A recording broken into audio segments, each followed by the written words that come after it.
Okay, hi. So I'm going to pass over to Brett to immediately introduce himself. So, hi, Brett. Welcome to the podcast. Hi, Nick. Thanks for having me on, mate. Appreciate it. Good to be here. When you give me a bit about your background, tell the listeners about where you are in life and how you got here.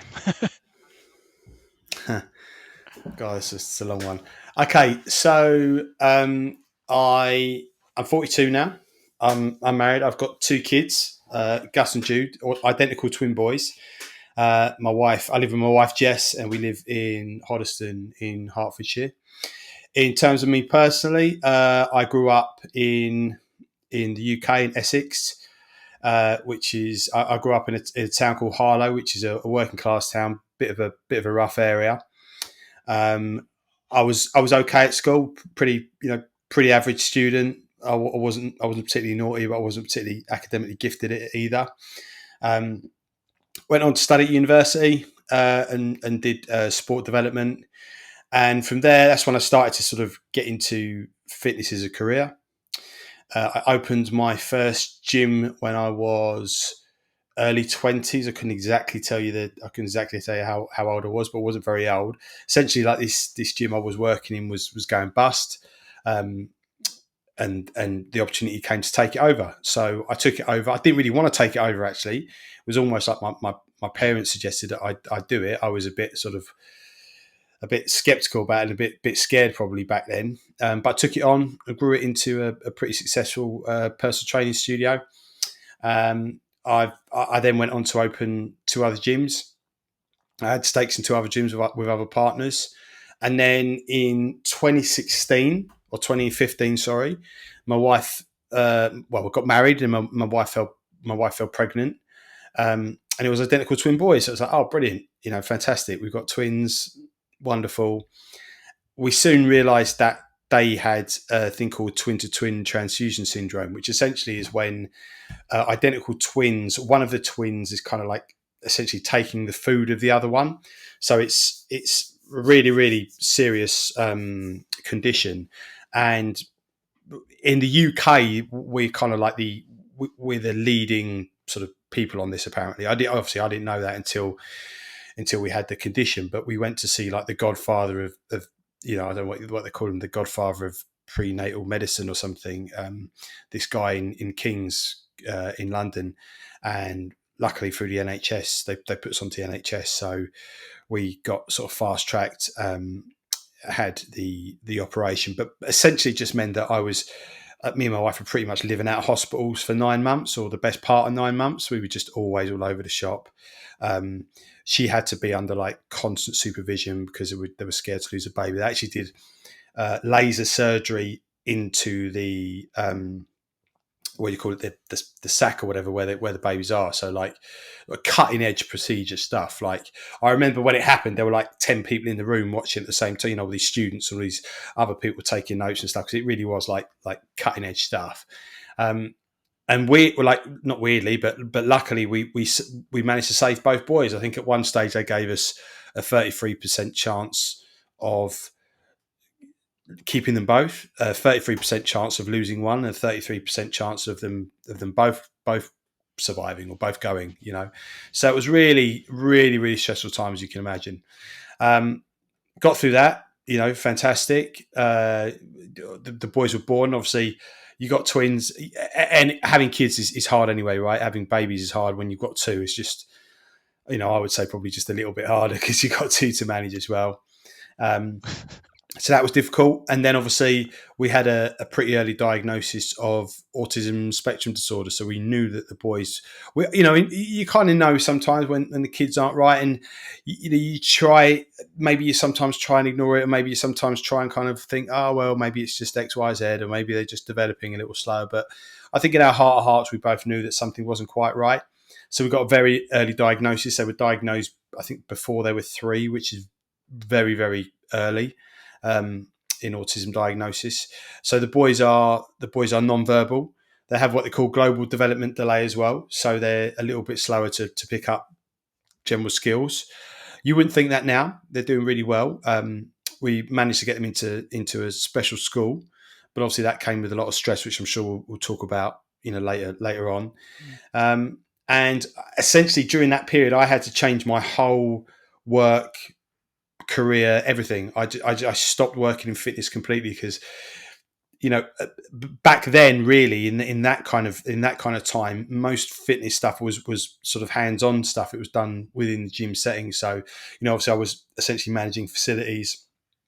I was, working with clients and groups, clients one on one. I was running a fight school at the time as well with some of my business partners, and I had stakes and other little, bits and pieces all over. And I had to essentially sell up, and I sold up for probably not what it was worth. But it was what it was. I had, I couldn't commit the time or the energy, and my business partners, while they were supportive, they were getting frustrated, and I understand it because, I Mm. just wasn't pulling my weight. Um, so I took over my father's business. He was coming up to retirement essentially, and he had quite a few health problems as well. He ran a gardening company. I grew that into a facilities management company. So we started doing various other bits and pieces. And earlier this year, I've stepped away from that as well, and I've gone full time back into the fitness industry because that's where my passion was. That's what I enjoyed doing, and I really, I'd grown other businesses as well alongside that business. I'd grown a small security company. I'd grown a small a relocation company, but the relocation company went to absolutely nothing because of COVID. I'd kind of built this really quite a big lucrative business, and I'd shoestringed it as well. So we, I didn't really owe any money on it as such. But then COVID came along, just completely sideswiped everything. Um, Ending up with like me taking the NHS in the UK to court over a contractual dispute, or certainly threatening to. Um, so that was an absolute nightmare, a very stressful time. All while going on through a process of diagnosing your kids with autism and all the things that come along with that, and all the other Mm. worries and all the other stresses that go alongside that. So I've had a pretty rough couple of last 7 years, I'd say, and a big sort of professional transition, and a big mindset transition that period as well. Um, Obviously been through some therapy for that as well, because I was diagnosed with PTSD essentially, which was interesting because I always thought PTSD was something that soldiers got. Right, I got pals that have served and done tours of Afghan that have, in my head at the time, like they've actually got PTSD. I don't know what I've got, but it can't be PTSD, right? But then the more you understand about actually what PTSD is, and the more you understand about your own mental health, you start to realize, oh, okay, all right, fair enough. Then you know, Mm. it is basically just a trauma. So I've kind of been working on that and on myself over the last few years, and yeah, I come to this point now. So now I'm coaching other fathers of children with special needs, to help them kind of get their own fitness back, get their well-being back, and find strategies to overcome the overwhelm and the emotional exhaustion and all these other things that come along with being a dad of kids with special needs and autism and things like that, because it really does take a toll on you. And what they tend to do is tend to put themselves right at the back, and things like training, nutrition, self-care, um, time for themselves, all that stuff kind of gets put right to the bottom of their own priority list. And Mm. if you haven't got your own oxygen mask on first, things will quickly fall apart. So I work with other dads and other parents as well, just to help them overcome some of those sort of limiting beliefs and limiting behaviors, so they can basically just go on and regain their self-esteem, regain their confidence, and their physicality, but also just help them be a more present, better parent at the same time. Because Mm. I went through that process myself. I put all these things before myself, and the problem was is I had nothing for me, so I was a shell of who I used to be. But also I wasn't much good to the family either. While I was kind of going through the motions, I really wasn't present. I really wasn't in tune or feeling with what was going on, and it was massively affected my professional life. It massively affected some of my personal life, and some of my relationships I'd had with friends and family became a little bit more isolated, certainly from some of my pals, and struggled to communicate with people. And yeah, Mm. it got quite bad. And yeah, at that time I'd started a group. I'd started training with a couple of pals in the park, just doing some strength work. Um, and this kind of like thing called Strong Dad was born, where basically it was just like a load of blokes getting together in the park, doing some like strongman type training. And I always thought, oh, well, Mm. this is good because it's just mates training together, right? And then more and more people started joining, and pals would bring their mates, and then their mates would bring their mates, and before you know it, we've got like I was like, well, this is like a thing now. This is like this is a business. We need to structure this because we're getting more and more people coming in, more and people want to join, and I'm turning up on a Sunday when it used to be just me and a couple of mates, and now there's like 20 dads there, and it's like we need to structure this. We need to go out and buy a proper kit, buy a van, do all these other things, um, and that's grown into a fitness franchise business. So we do invite women along to it as well now because we just had more and more women wanting to come along. It's like, okay, fine, commercially you kind of had to open the doors up. But what we found with the strong dad thing was that while the guys enjoyed the training, what they really enjoyed was the ability to do something with other dads, and it became very much a almost like a counselling network. And these guys Mm. became friends, and they started to open up a little bit more, and they started to talk more openly and freely within those sessions. So it was kind of a vehicle for their own mental health, if you like, and their own kind of way to discuss some of the things that they were going through as dads, new dads, even older dads, um, general life. It might, it could have been about work, it could have been about other bits and pieces. And then you also started to see that within the group, other emergent leaders, so to speak, so other people would come to me and Mm. say, I just want to double check on, I don't know, Dave or whatever, because he definitely something's not quite right with him today, or he's a couple of sessions, he hasn't been for a while, and someone needs to touch base with him, check on him, and that sort of thing. It became a real good network for people. It became a real outlet for them, Yeah. and that's when I realised, actually, I suppose in some respects, in terms of there's a lot of talking groups for men, but I think what we're starting to realise now is that some men and some dads do better when they're doing. They tend to open up when they're doing. So one of the things someone said to me was like, women talk, men will do, in terms of Mm. their own therapy and their own talking therapies.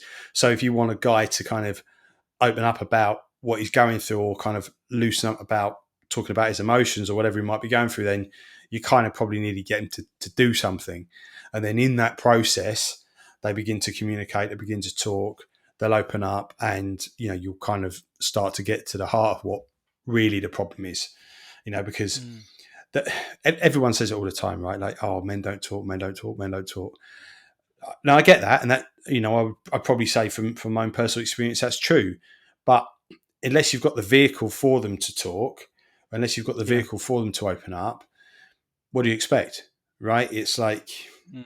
yeah, we've got to keep these doors open, give some of these people space for them to do that type of thing, and then they will open up, and Yeah. that means that if it just means that their mental health's better, best case scenario, we've saved lives through what we've done. Worst case scenario, we've just helped people vent for an hour or so, which Yeah. keeps their relationships, keeps their own mindset a little bit more on track. So yeah, that's where I'm. Roundabout way. That's kind of where we're at the moment. That's what I'm up to this I point. think it's incredibly admirable, and I know you're a humble guy, and you keep it humble, but it's very admirable. Everything you've been through is extreme, I would say, in terms of the trauma, the difficulties, the challenges, however you want to phrase it. It's incredible what you've gone through, and it must have been extremely tough. I would say one thing that's interesting that you didn't mention, but it's interesting to me, is to also add in there. You're obviously, for those that are not watching the video, you're a big, strong guy. Like you're clearly not skimping on the weights yourself. And I know that you were doing MMA, which is mixed martial arts fight sport. and you did that professionally a while back. And just to step into a ring and fight someone like in a professional context, that is, the amount of training, perseverance, endurance, tough spirit, and overcoming one's fear. Because even if you're very confident about your fighting ability and you're very strong and you've trained a lot, it's still scary to get into a cage with someone and they're wanting to beat the crap out of you just as much as you are of them. And I would say also, though, the way in which you've gone from business, you've grown businesses and things, that takes a certain personality to accomplish all that and to see that perseverance. And I think it's very admirable that you clearly have that, and it's something I think is very special about you. But I was interested to know, like, where do you think all of that? You're going to just throw it at you. Where do you think all of that comes from? Is that something you've always felt like you've had, like a perseverance, or are you very competitive, or has it been something that you've kind of taken from other role models, or was it just you don't know? It just Yeah, came naturally to you. yeah, I don't know. I mean, I thought the other day, when I was kind of transitioning back and moving away from the other businesses that I'd had, I thought I was like, oh, maybe I need to write a CV, or I need to, like go and apply for a quotes job. And I was like, I've never actually had a job. I've never worked for anybody. I've always worked for myself, pretty much. Like, okay, I might have had a couple of little like Saturday jobs when I was a kid or whatever, but I've never worked in a big company. I've certainly never done the corporate thing. It's always been kind of carving out my own road, if you like. And I think that's more luck than Mm, judgment. Like, I'm not from a family of entrepreneurs or anything, not by any stretch of the imagination. Like, mm, it's just people doing what they do, right? I'm from a pretty working class background where it's kind of like, get a stable job, do your thing, get your head down, keep working hard, work hard, and everything will probably be all right. I think early on I realized that that wasn't the case, and that the kind of everything is changed now. And it was changing even back then when I started getting into the world of work with the rise of the internet and all these other bits and pieces and stuff. I just thought, I don't really. It just doesn't suit me. It doesn't fit me. In terms of the MMA, I suppose in some respects, um, I, that was kind of that. It was kind of grown out of fear that I realized one day that I was just quite fearful of everything and quite scared of. I don't like confrontation, weirdly. People find that quite funny about me. Like, I don't like confrontation. It makes me feel very uncomfortable. Really don't. I don't like. Don't particularly like fighting, for want of a better word, in terms of, verbal fighting. Or if you're in a restaurant mm. and there's a row or something, I'd be the guy going, oh God, don't. Like, food comes out cold and they're like, how is it? I'm like, yeah, it's fine, it's all right. My wife's like, no, it's rubbish, send it back. Oh God, don't. I'm that guy. I'm such a wimp when it comes to that sort of thing. So I kind of did it out of a facing the fear type thing. I realized in my early 20s I was quite fearful of a lot of things. So I sort of went back into martial, because I'd done a lot of martial arts as a kid. Went back into martial arts after university, where I'd kind of spent 3 years just getting a bit fat and just being generally a bit of a waste of space, really, if I'm honest. Complete wasted 3 years, really, in terms of. I mean, I got a degree out of it, but other than that, I didn't make the most of it because I was a bit too immature. I Mm, should have gone back mm, later. I should have had time out, but I didn't. Young, stupid, whatever. Um, and I came out and I thought, you know what, I'm scared of everything, so I'm going to get back into martial arts. I'm going to kind of go back into it, and I kind of had a natural affinity for it, and I enjoyed it, but it frightened me every time. Every time I remember, going into the gyms, going to new gyms, going to places where you were, you always start off being the nail. So you go to a new gym and, someone's a hammer and someone's a nail. And it's like, guess what? You're the nail. You're the guy that's going to get hit and hit and hit. And you just got to keep coming back. Like, there's a power mine uses this phrase a lot, and I've kind of adopted it as my own. But he used to say, it ain't who's best, it's who's left. And it's so true. It's like, mm, if you just keep going, you just keep persevering, a lot of the time it's just being there left, just the last one standing, where everyone else has just been pulled to the wayside. You haven't even got to be good. You just got to, like, persevere. You just got to keep going, mm, um, mm, and eventually you'll be good. Now, I don't have any particularly, my parents aren't massively athletic. My mum's got a slight history in athleticism. My dad doesn't. We're not. I'm not massively genetically gifted, but I was pretty smart and I could put things together, and I relied on that to be my skill set.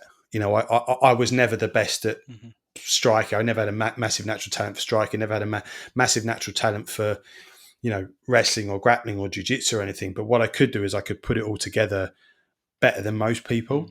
Mm. And I was quite cerebral, so I took to it quite well.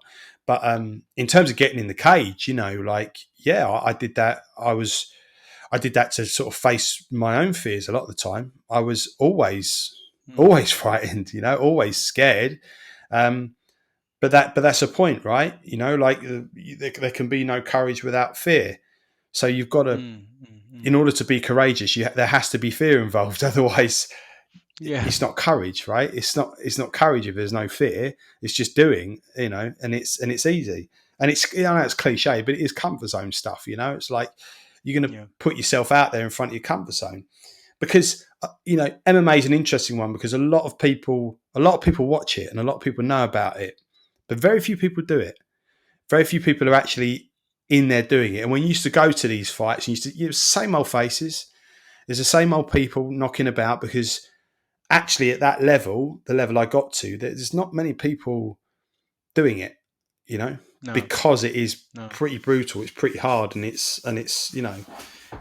is frightening. It is scary. Um, Mm. and I suppose the one thing that instilled in me in some respects in terms of the professional aspect was once you've done that, things like taking a punt on business is who cares, because it instills a certain level of um, self belief that I think is hard to find anywhere else. I've got a slight stupidity slash arrogance that I can do anything. That I just kind of like I developed that, I suppose, naturally over a few years. Or I just thought, oh, I can do that. I could do anything. I can, when I first started getting into property, I was like, yeah, I can do like big commercial conversions, or I can go and speak to investors and developers, and have know nothing about it. I knew nothing about it, but I was like, well, I've read a couple of books. It's incompetence and unaware. So I was incompetent and unaware, Yeah. but I did do it, and then I started to understand it, and I was like, oh god, I am incompetent. Oh my god, I am unaware.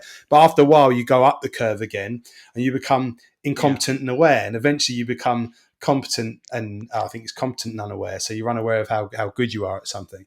And I've Yeah. gone through that whole phase in fitness, but I also to some level, and I didn't quite get there because I came out of it pretty quick and I didn't persevere with some things, but. It's that thing as well. I think if you're going to get into something like that, you can just keep going. And I Yeah. remember being sat at a table talking to this local guy who owned like tons of property locally, and I was trying to essentially buy this property off him for God knows how many million. I haven't got millions. I haven't got anything. I didn't even know what I was going to do with it. But I'd somehow got in front of this guy, and we were having a conversation. We were getting on well because what I can do is I can talk to people and I communicate on their level, and that's something Mm. that fitness teaches you very early because you have to be like a social chameleon. You have to speak to Mavis who's 75, and you've got to speak to Danny who's 20 21 and wants to like pack on muscle so he can meet loads of girls, and you've got to speak to Doris who's 70 and just wants to be able to climb the stairs and get up in the morning without Mm. aches and pains, and everything in between that those demographics, you've kind of got to be able to communicate with in order to keep them coming back to your gym or keep them as customers and clients. So I guess Mm. that was where I got that from, if that makes sense. And I think Yeah, so. and The comfort zone thing is I love talking about comfort zone, and that's I guess we're falling back into my previous podcast now because that's the stuff I used to love. I love getting into and breaking out of your comfort zone and how you develop throughout that. But I think we're getting back to the kind of dad thing and strength training and men, which is the theme of this podcast really. I think it's interesting as well, the weight training. When you're in a gym, and you're facing a big strong personal trainer, or a person who's like going to help you in your fitness goals, you're in a vulnerable position. And to some extent, when you're starting out MMA, like you said, you're the hammer or the nail. When you're the nail, you're in a vulnerable position. And having being in a vulnerable position and having seeing some success through that, I think that is a very special experience for, especially for men, but I guess for everyone, actually, for women as well. But it's a thing that it doesn't come without you, like you said, without fear, there's no courage, and I think it doesn't come without you pushing yourself to that point. But what is it that, in your experience, that is stopping men to do that? Like, I guess nowadays it feels like a lot of men could benefit from, the strong dad movement, even if they haven't got kids with special needs. That a lot of men are struggling, and a lot of men are feeling alone, feeling vulnerable. What is it, in your opinion, that's stopping them from getting that? I think probably comparison and ego mixed in together. So comparison Mm, is, what is it, the thief of joy, they say. So we tend to look at, social media is a nightmare. I think you tend to look at social media and think this is how every guy looks. This is what everyone's up to. They're all successful, they're all doing amazing things, having amazing lives. And I'm sort of starting again, or I'm going from scratch, or I'm not where I wanted to be in life, or my life took a bit of a sideswipe turn. And that gets a lot of men down. Certainly one of the reasons I fell to my lowest point was that. Um, and I think it really comes down to that inability to ask for help, to be vulnerable in the moment and say, I don't know what I'm doing, mm, which actually, coming back to some of my professional life, when I know we're not going down that road, but it's probably what I could have done with as well, was just saying, like, I don't know what I'm doing. I really appreciate just reaching out to someone, because mm, we always think the worst thing's going to happen. Where I think most of the time where I've done that in my life and in careers and stuff, blokes have been more than happy to help. Like, they've been really like welcoming. It's like, oh, thinking of doing this, but I wouldn't know where to start. They're like, well, I'll talk you through it. I'll help you, no problem. You know, we don't mm, ask for help, mm, right? We don't reach out. mm, So it becomes difficult, and then you get stuck in a cycle of, I'd like to do it, but I'm not quite willing to be vulnerable. So instead of accepting vulnerability, we turn it into a narrative. We'll say, I don't need help. Well, I don't really want to do that anyway. I didn't want to do that, or that's not for me, or you tell yourself you're, you know I don't know, big fat Dave, who's known for having the big belly and 5 pints and all that stuff. You might get up in the morning and look at yourself and go, oh, I hate what I see in the mirror. But your narrative is like, this is just, I'm all right with it. I'm okay with it. You know, mm. um, but deep down you're not, because that takes vulnerability, and that takes honesty with yourself, and also vulnerability and honesty with other people, and people that are close to you, that might even look up to you. Like kids, like your partners, like your friends. And that's hard. It's hard to Mm. say. I'm in a bad spot here, and I need help, and I need your support, and I need all these networks to lean on, because we think we need Yeah. to, or we're kind of conditioned maybe that. Or I think maybe not so much younger generation, which is good now, but certainly my age is like, stiff upper lip, go it alone, be stoic. Be stoic, just kind of Mm. accept it and move on. It's like, I don't know if that's the right thing to do in certain situations. What might be better is Mm. to yeah, I mean, nothing wrong with being stoic, but accept that you're going to need help. Accept that this is a situation and it's pretty crap, and you want to get out of it. Because as soon as you admit that it's a problem, then you can start making changes to get out of it. And that's all it takes for most people. Yeah, I agree. I think the vulnerability things, we should dig on that. I think because for a lot of people nowadays, when you talk about men and vulnerability, it, they just resort to, you should be able to cry. Men should be able to cry, and that should be fine.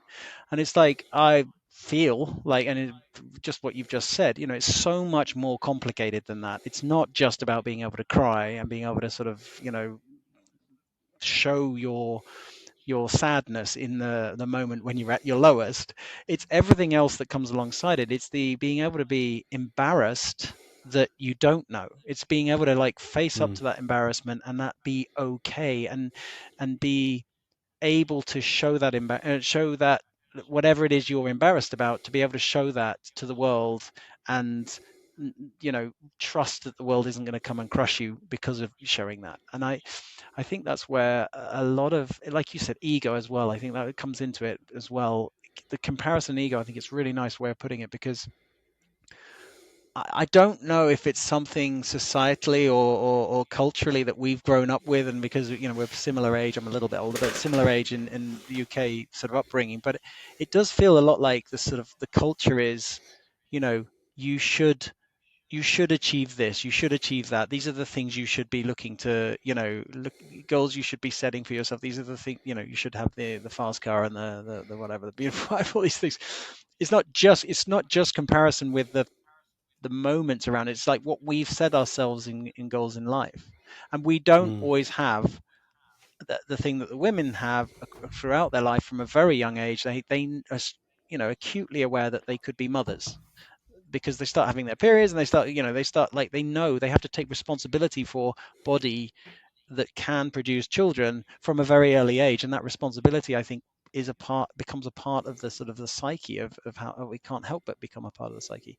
Men don't have that. We have just like the stories and the things we see that are ahead of us. And I don't know if that's like, I think the vulnerability is so much more complicated than people give it credit for. I don't know. What do you think to that? Like you kind of like the boys don't, big boys don't cry kind of thing. Like where are you at with that? yeah. I mean, I think, yeah, I think emotional intelligence is something that a lot of men lack, or they, well, they don't lack it. I don't think they just try and bury it, or think that that's they're gonna be judged upon that. Mm, In terms of the parenting thing, I get what you're saying with the mothers, but I do think the same is true with the fathers. Like, because that was one of the things I think I struggled with. I had a preconception about what fatherhood was going to be, of what I was going to, the type of dad I was going to mm, be, and the type of things I was going to do, and all these other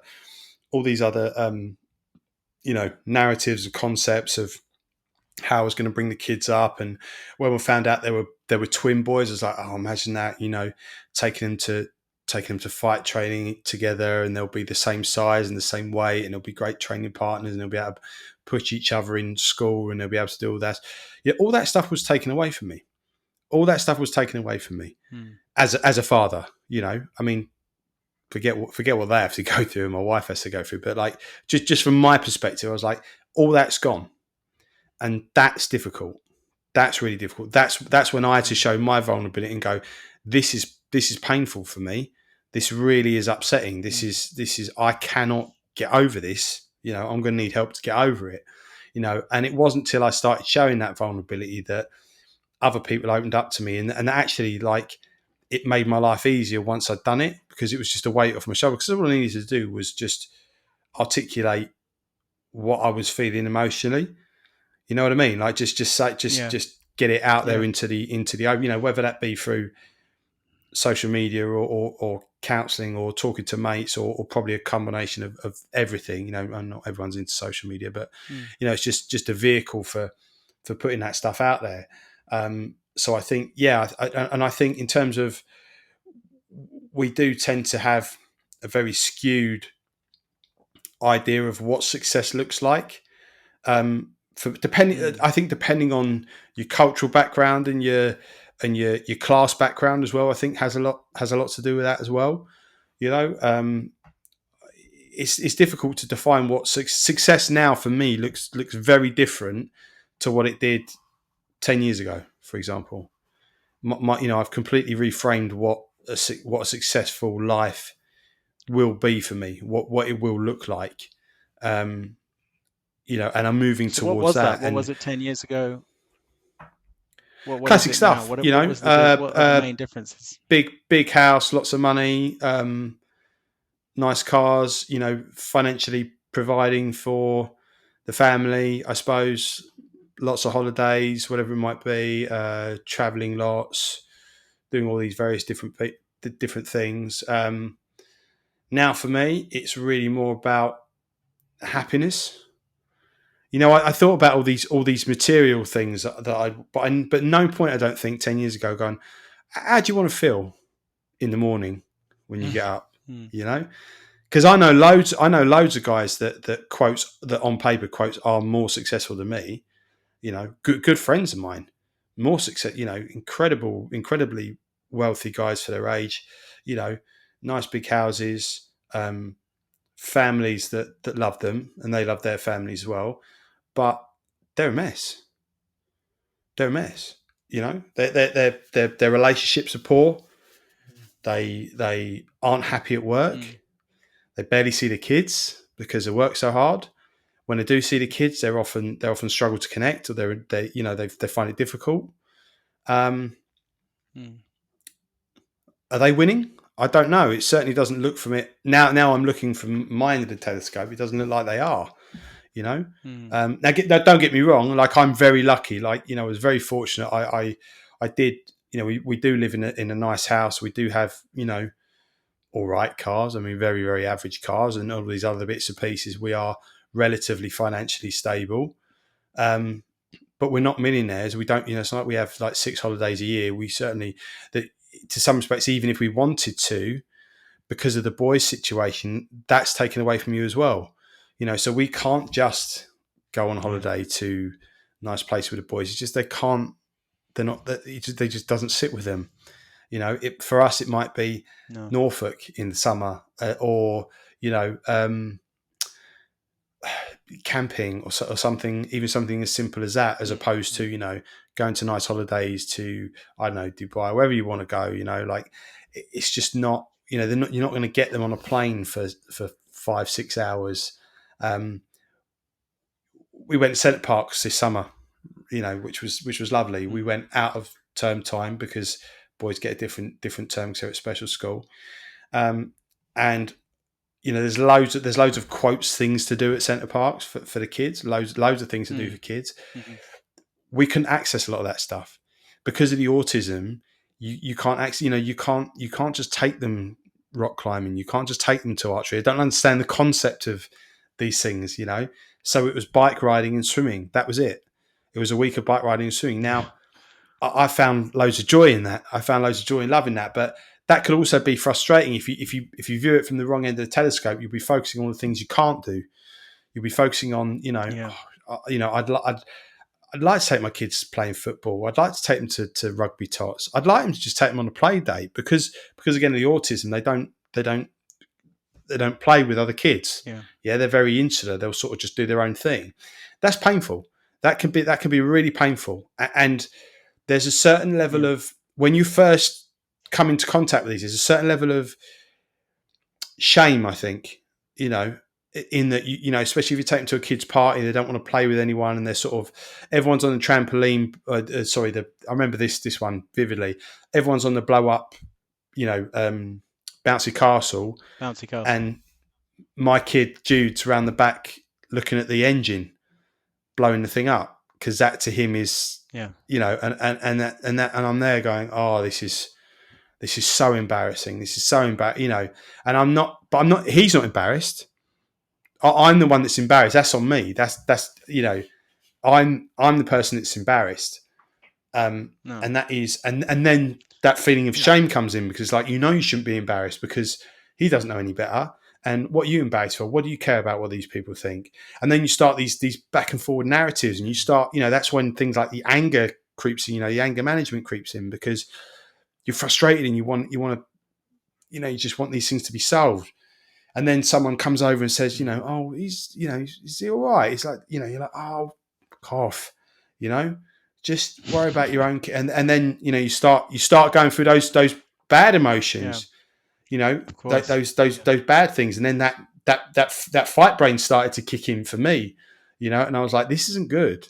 This isn't, this No. isn't a healthy way to be. You can't be going to the school gates wanting someone to say something so you can punch them in the face. That's a very, No. very bad place to be mentally. But it got days. It did get there. It did get there for Yeah. me. I was like, I just want someone to do something. I wanted that because I just needed that, whatever it was, outlet or something. I just needed someone to go, what, like, what is it? Is it, and understand and empathize with the things that I was battling with in my own head. I think you're, yeah, I'm spot on. I totally understand it. I mean, I think also, especially in your situation with the two kids with special needs, it's it's so alien as well to other people who haven't experienced that. So that, like, to know what to say or what to do, or how should I Mm. approach this? How should I, should I ask if he needs help? Should I, like, and probably most of the time it's coming from a good place when someone walks up to you and asks something. But Yeah, of like you course. said, like being able to empathize. I actually read your one. I was reading through your blog. I was doing my homework and reading through your blog. And there was a lovely one recently about, it was actually about, like, what if your I think it was, what if your partner doesn't support your fitness journey or something like that, but it was linked into this empathy part of, like, whatever it is that's coming in from the not supporting, it's probably, you know their issue more than it is your issue, right? Like, in terms of them Yeah. not supporting, or not, you not feeling their support. And I really resonated with me, that one, very, very heavily. Actually, I thought you hit it perfect. um, but it's also that kind of, like, in the moment of, like, stress and feeling yourself embarrassed or shame or frustration, I think is probably the better way of framing it. Like, that, how does that manifest out in and affect your ability to empathize? I think when men are feeling that vulnerability or that frustration or all those negative emotions, that, I don't know if it's, I don't, well, I say men, like, people. Let's keep it with people and then not upset anyone. When people feel those those frustrations, it can really trap you. It can really trap you within that, sort of feeling of being stuck. And what it doesn't do is, it doesn't make you feel like you need to be vulnerable or open up or ask for help. It makes you just feel more and more like that you're alone within that experience. And I wanted to kind of, like, saying all of that, I wanted to ask you about sort of loneliness and what your experience is of the men you deal with in Strong Dad, and the different, because you said about meeting different people in gyms and stuff. I'm assuming you've met a lot of different people who are probably feeling quite lonely. What's your sense of how the world is right now and how loneliness plays a part in that? Um, it's the, loneliness, I think, is the, what they call it, the invisible epidemic or something, or, it's the invisible, it's the elephant in the room, really. I think a lot of people suffer with loneliness big time. We are more connected and yet more disconnected than ever. And I think that's so true. Mm, I think that's so true. Like we have social media, we have WhatsApp, we have all these ways of connecting, but it's so easy to become lonely in that, because also I think mm, while there's more ways to connect, there's also more ways to put barriers up. Social media is a great one because things like Instagram. Very few people put on their Instagram, "Do you know what? I'm so lonely. I'm feeling really like life's a complete downer at the minute, and everything's awful." And if you went through mine, so you go back through my Instagram, guarantee you there'll be nothing on there about how low I was feeling. You know, that you'll probably tell because there'll be big gaps in it. Because again, if you've got nothing positive to post, you just don't post anything at all. But it's true. yeah. And I think I see that a lot with. I see, yeah, right. I see that a lot with men, and I've been for that myself as well. I did isolate myself from my pals. I think one of the first triggers, I think, was they booked a holiday, not holiday, like a weekend away to watch football in Rome or something, AC Milan, and I'd said I was going. I said, and then right at the last minute, I just cancelled. I just said, no, I'm not going. And I made up some excuse. And a couple of the boys from the Mm, group contacted me personally because they knew. I think they just knew. They were like, no. They said, what's the matter? Like, because like they knew that I was always the guy that would be like 100%. I'm all in on that. I'm definitely going to be there. I'd be the mm, instigator of those sort of things. I'd be the guy going, yeah, definitely. Like, let's get up to this sort of mischief. Let's go here. Let's do that. And mm, I was pulling back from it because I didn't. Because also I didn't want to have loneliness. Loneliness I don't know what comes first, loneliness or the avoidance of conversation, because it's a death mm, spiral, right? Because you avoid conversation with people, because I didn't want to talk to anyone about the kids. I didn't want to talk to, one of the things I said to a very, very close mate of mine who, we still, we still, we do talk a lot, and we go for a drink when we can together, or coffee or whatever it might be. And we have a bit of like one-on-one time. Is He was the first one that I really articulated to. I said, I don't want anyone to ask me how the kids are, because every time they mm, do it, I feel like screaming back at them, still autistic, you know, move on. You know what I mean? It's like mm, it's mm. like saying, for me, it was like having your arm chopped off and going, "You still missing your arm?"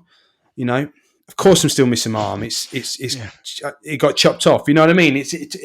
But again, it was done out of a place of love. Like people were people just wanted to check in on me. But the way they were doing it, because they Mm, were probably in their own hearts as well, having a bit of a turmoil as well, because they were probably thinking, oh God, I need to talk to Brett about, I need to let him know that I know that his stuff is bad and that I'm here for him. But maybe they didn't know mm, how to articulate mm, it. But again, that's on me. That was a finger pointing back at them. But really, what it was three fingers pointing back at me, because I addressed my own mm. stuff. Right, and I didn't want to Yeah. I didn't want to talk to my closest mates. Then these are boys that I've known for years. I've known for years, and I was avoiding conversations with them because I thought, what do they know about my situation? I don't want to hear about how good their lives are. I don't want to hear about how annoying their kids are, how normal their lives are. I don't want, or how well they're doing at work, Mm, you know, because that's mm, painful. That's painful, because what am I going to say? mm, Again, comparison. What am I going to say? My ego's damaged. What am I? I don't want to be the loser of the group. mm, And then you isolate yourself, so you become lonely.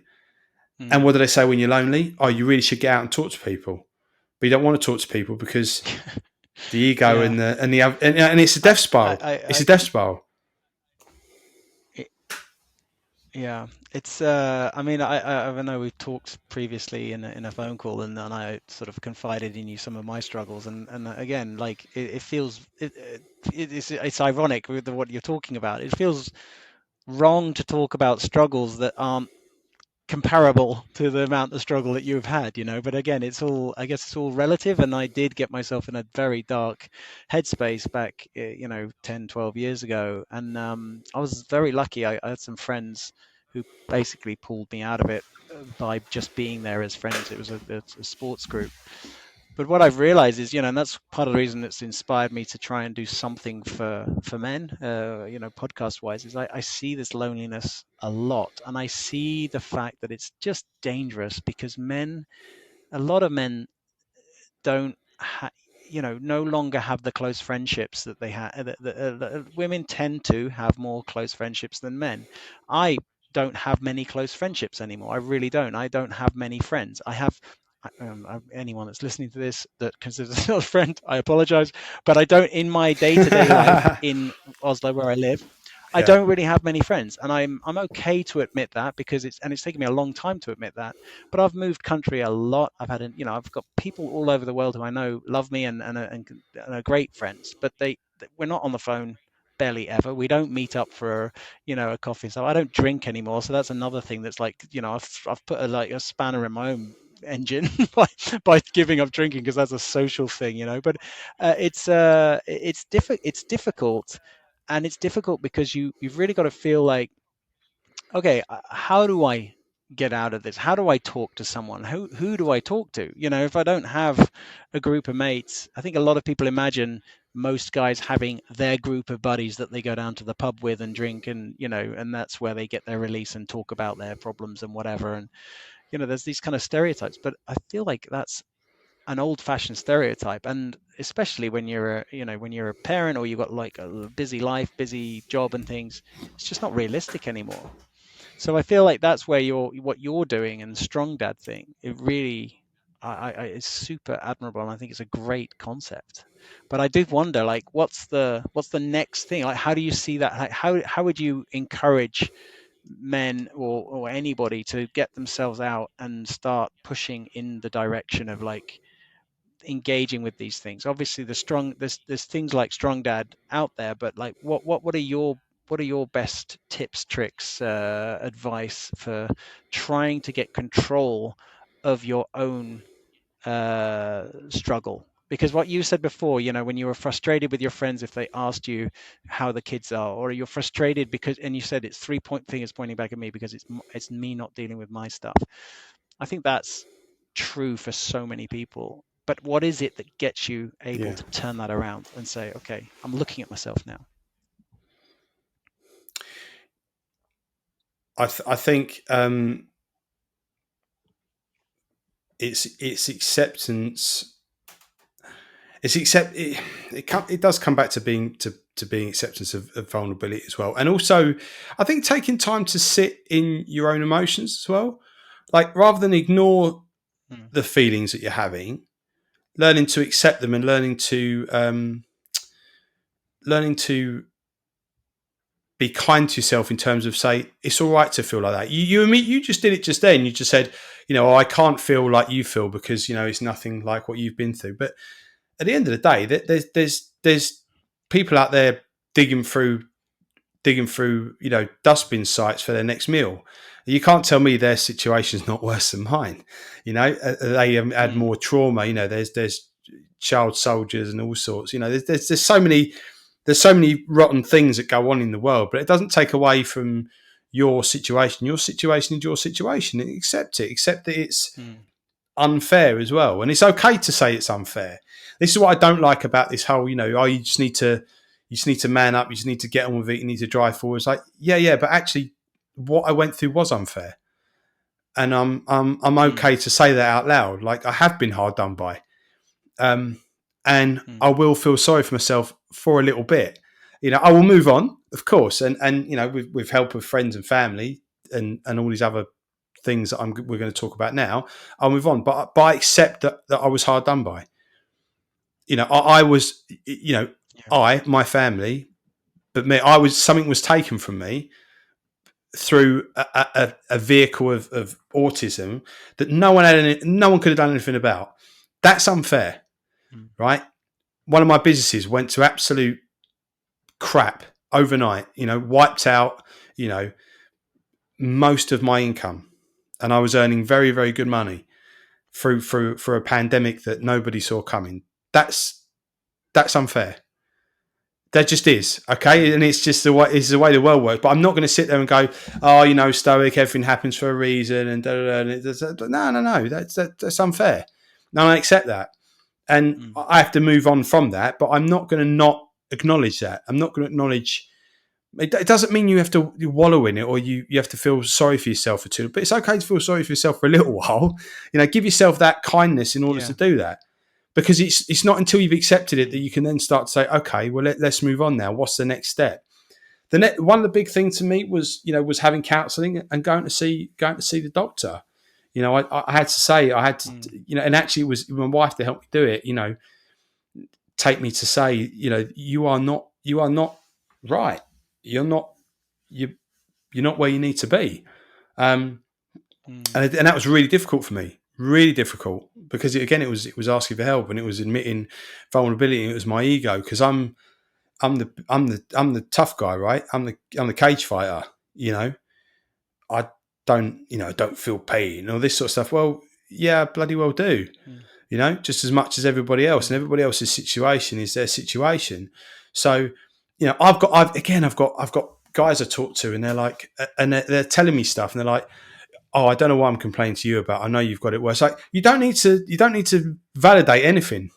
You don't need to like compare. This is not. It's a comparison game again. mm, You're comparing your thing to mm, mine, because I look at my. I said to you at the start, didn't I, about my PTSD? I look at my pals that did 2 tours of Afghan, and Mm. saw horrendous things, no doubt, you know. And I'm like, well, I've got PTSD, but I mean, he's really got PTSD. It's like, no, we both got PTSD, but Yeah, yeah. they're just different, like he's hurting just as much as I am. It's just, we're just hurting in different ways. But it doesn't mean that we don't both hurt. We both need to deal with it, in our own way. So the first thing I would say is just you are going to have to accept your pain. You are going to have to accept that something needs to be done about it, and um, hopefully, hopefully you'll have other people to help you along that way. Um, you might have to Mm. apologise to people. You might have to apologise to people that you've isolated. And that is difficult because you might have to go back Yeah. to people, back to friends, and go. You know what? I haven't called you in a while. Well, this is why I haven't called you because I was pissed off because your kids are fine and mine aren't. And that annoys me, mate. You know what I mean? Like your perfect life frustrates the hell out of me because that's what I wanted. I'm Mm. jealous of you. I'm jealous of that, and I can't. I find it hard to get my head around it. And if they're a good friend, Yeah. which I'm sure they will be, then they'll understand.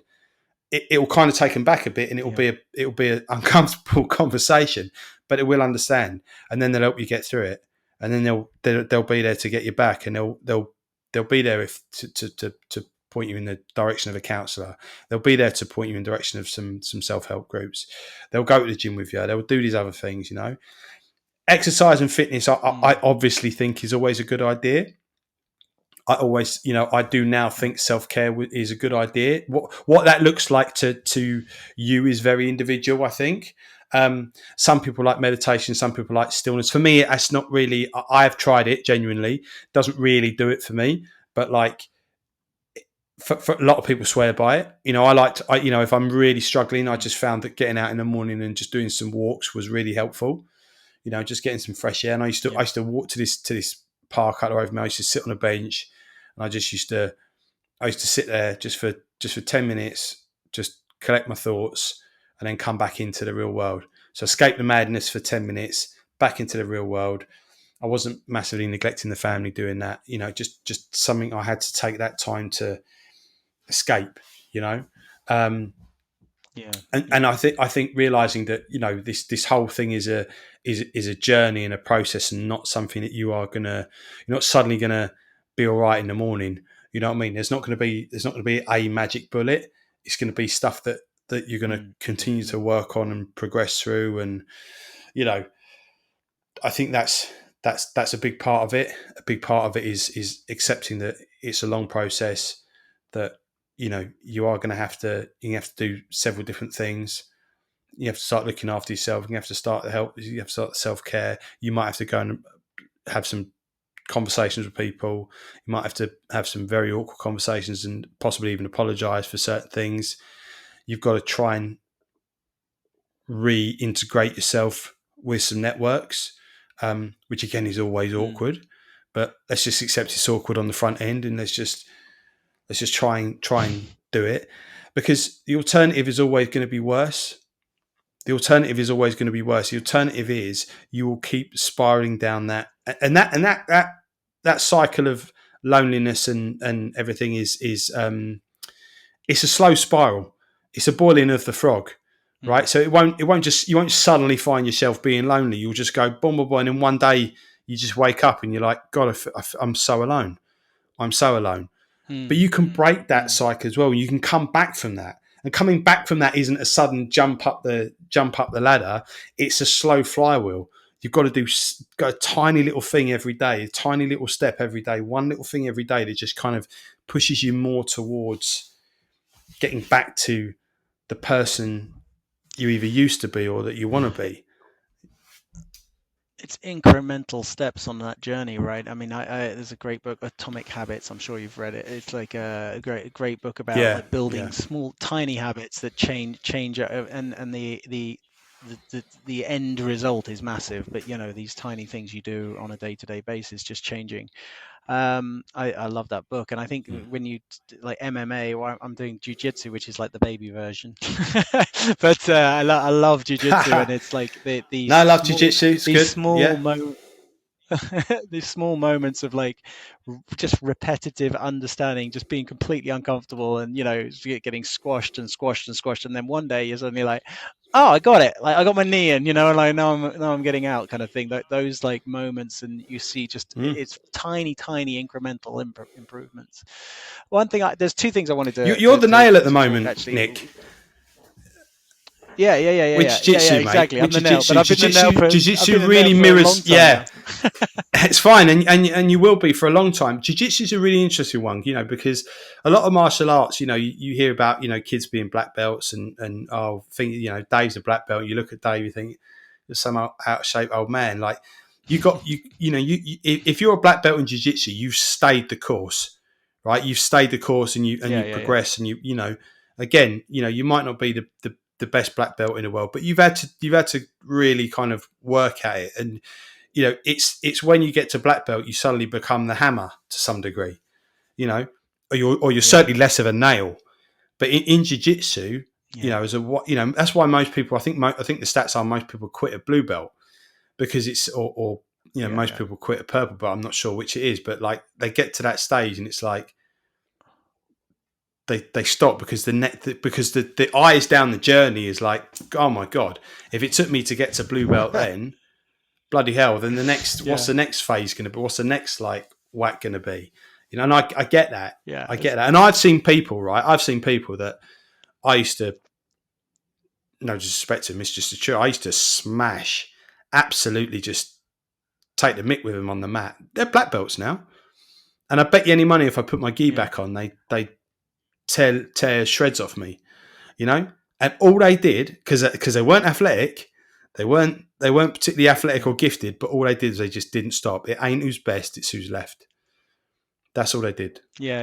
you know? It's very David And there's something in Goggins that. thing as well, right? The getting out there and doing it, and because no one else is. There's a YouTuber, Mark Lewis, who I really like, who I interviewed on my other podcast, and he mirrored that as well. He was like out late at night running because no one else is, and he was kind of loving that being the one left is the one out who's running at night time because no one else is.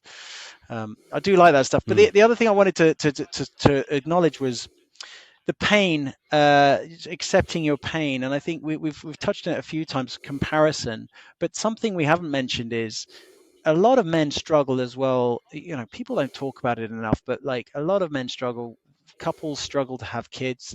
Couples struggle with just being able to make kids, and also there's a lot of lost pregnancies and challenges within pregnancies. Like you said, you're in hospital for like, on and off for 9 months, and thankfully you managed to get the kids through in the end. But it was like those sorts of struggles are very often, well, from the guy's point of view, well, my God, she is suffering so bad. She's the one that's going through all of these challenges. It's so much more, and it is worse, obviously, for the women because they've got these, they've got to carry the kids, and they've got to, their body has to like do all this crazy stuff. But I do think there's a missing element there of like we do that as well. We kind of like, oh, these she's the one that's suffering, so I really can't complain. And actually, I've seen it, and I've seen it my firsthand. Is not being able to acknowledge that it is really tough to lose a pregnancy, and not being able to talk about that to mm, anyone, and just feeling like I shouldn't complain. That nearly burnt me up because I was devastated. And I really was devastated. I was trying to hold the relationship together. I felt like I was trying to hold the relationship together. I was trying to put all the good energy in it, and I was felt like I was just failing on every single count. So I think it also, that comparison thing was also comparing with your partner. It's okay as well for you to be in pain and suffering, and acknowledge that. And it's okay that things are not fair for you as well, even if they're more not fair for your partner or whatever. I mm. think that's also something that's worth acknowledging. Yeah, no, I agree. I have experienced that in the Strong Dad group several times. Um, Obviously, I've never experienced it Yeah, personally myself, but I've seen that level of heartache from dads that have lost, pregnancies, and sometimes multiple pregnancies as well. Which I mean, I yeah, don't know I can't. Of course, I can empathise, but I'll never have walked that. I'll never have walked that mile. So I can only imagine how Mm, difficult that is. And yeah, I see a lot of them putting on quotes brave face and just kind of getting on with it. But again, sometimes um, the difficult thing there, I suppose, is that you are rightly supposed to be the support for your partner, wife, girlfriend, whatever. But you also need to find your own support network. If she doesn't have the bandwidth for that, yeah, then you you better go out and find another support network for it. Maybe it'll be family, yeah, maybe it'll be someone close to you, a friend or something. But communicating that effectively is a big thing. Um, and I would say to other guys, listen, look out for the telltale signs as well, because I saw it in a guy. I saw it in a guy that I was training with, um, and I knew so. I didn't know anything about his wife being pregnant or anything, but I knew something weren't right. I just knew something weren't right, and I he was training one day. I said, let's go and grab a coffee. And he said, yeah, I'd like that actually. And I knew he wanted to say something. I just knew. So I said, all right, mm, tomorrow morning or whatever. I was like, yeah, we want to grab a coffee. And then he told me, he said they'd lost their baby, and it was clearly eating the guy up, and mm, mm, he had tears coming down his face when we sat outside in a coffee shop having a coffee. All he needed was a little bit of vent, and for someone to say, not that it's going to be all right, because I never say that. I never say it's going to be all right, because no, it isn't all right. But what I do say is, I said, I'm not going to say it's all right, but I'm going to say we'll get through it together, or like we yeah, will find a way to move yeah, to move through it. Like, it's something I said to my wife as well when she was having the surgery. She said, "Tell me everything's going to be all right," and I can't say that. It's not. I find mm, it I mm, find mm, it not mm, right. Like, ethically, I don't think it's right. Morally, it's not right to say that, because I don't know that everything's going to be all right. But yeah, what I do know is, whatever happens, is we will move past it or through it, or we will work to get over it, so to speak, or move, whatever the mm, terminology might yeah. be at the time. But I think that's a key point. So yeah. It's it's great advice, and I think that it's that moment of like finding the person to talk to at the right time as well. But anyone listening that's going through it, I mean, I can say as well, one thing that's pretty shitty about that situation as well is you become, if you lose a pregnancy, we lost two, and it was like, it just became like sex became, we're gonna make a baby now, because it was like, this didn't work, next now we have to make a baby, and it was no love, there was no intimacy, it was no kind of like passionate sex, it was just like, okay, I'm ovulating now, like we're making a baby kind of, and it became, so I just became a tool to try to get pregnant again, to get through this horrible mess that was going on in both of our brains. Mm, And and that makes you feel even more lonely, because then you feel like, well, I'm just a tool in this relationship. I'm just, I'm not even a loved partner. It kind of almost irrelevant in this situation. It's like I'm just the tool to get the pregnancy going again. And of course, I've talked to my wife about this now, and of course she didn't mean it to be like that, but it was like those sorts of things go like eat you up in your head as well while you're going through it. And that doesn't help with you feeling lonely and and helpless, I guess. mm, So yeah, definitely the good advice is to, it's always good advice, right? Talk to someone, and trust that someone is going to take you seriously and is going to want the best for you, right? I mean, I think that's something which a lot of men are not good at doing, is trusting that it's going to be, that they're going to be taken seriously, and that they're going to be listened to. Okay. agreed. Brett, I wanted to wrap up with a little bit of positivity here, because I know that you're a positive guy, and you've got a lovely blog. Actually, I definitely recommend. I'm not a big blog reader actually, but I was reading through your blog. I was like, this is quite nice actually to sit and read. But I don't Yeah, the usually read written blogs words. ever. I Yeah, watch I'm video. about 20 years too late to blogging, but it's Yeah, I'm late. yeah. I'm late to the I'm party more on of most things. So it's watching fine. videos. Yeah, I'll get I into that. I'll usually get into watching that in 10 videos, so years. I'll be on YouTube in 10 years' time when everyone else is doing holograms or something.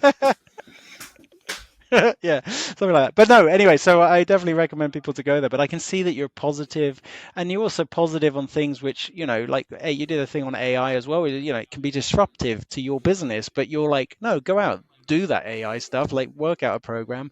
It clearly didn't phase you. There's clearly still work and benefit that you can bring as an individual to clients and customers and things. So it's like you were kind of like, no, go for it. It's like this could be a good Mm. thing.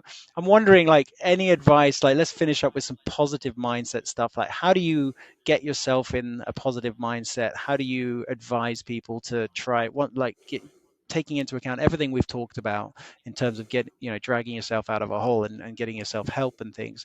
What do you say is like your best advice for kind of like attaining and sustaining a positive mindset?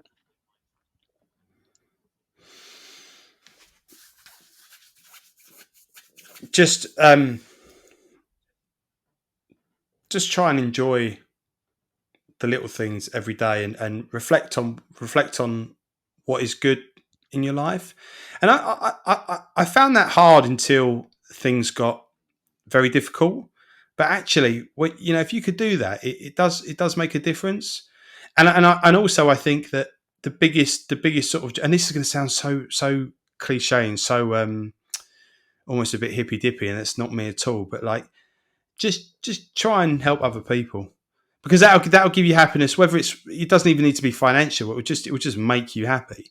We are social creatures, and we Mm, like working in mm, social groups. And if you've got something to help and put out there and give, then just give it, and give it away for free.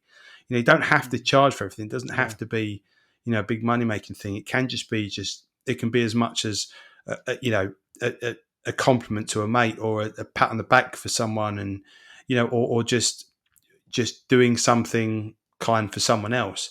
It does, those little things make a difference, and they really make you feel good about yourself as well.